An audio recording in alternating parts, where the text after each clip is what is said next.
আপনাদের সামনে দাঁড়িয়ে আছেন রচনা সভা কমিটির পক্ষ থেকে শ্রদ্ধা জানাই।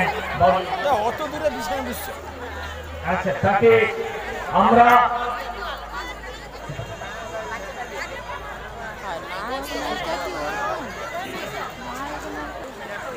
প্রথমে আমরা বরণ করে নিচ্ছি গায়ক নায়ক বাকিটাকে ব্যাস এবং ফুলের স্তবক দিয়ে বরণ করে নিচ্ছেন বাকিটাকে। এবছরের পুজো কমিটির সম্পাদক সুবোধচন্দ্র দাস মহাশয় এবং অভিনয়ে যিনি আপনাদের সামনে দাঁড়িয়েছেন বিশাল সুটাঙ্গ দেহ নিয়ে বাবলি ভট্টাচার্য।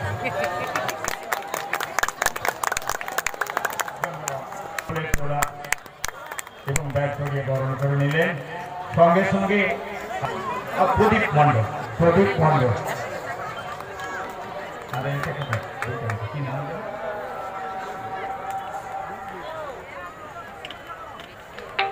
না লিখক, উনি যেন আমাদের ডায়েরিটি ব্যবহার করে সেই জন্যই ওনাকে আমরা একটি ডায়েরি উপহার দিলাম, ডায়েরি এবং পেন। যাত্রা আরম্ভের পূর্বে বাবলু বাবুর মুখে কি দু চার কথা শোনা যাবে? ঠিক আছে। দর্শক মন্ডলীর মধ্যে যারা বয়োজ্যেষ্ঠ বয়োজ্যেষ্ঠা রয়েছেন তাদের আমি আমার অন্তরের অন্তঃস্থল থেকে জানাই সশ্রদ্ধ প্রণাম। ছোট ভাই বোন বন্ধুদের জানাই আন্তরিক ভালোবাসা।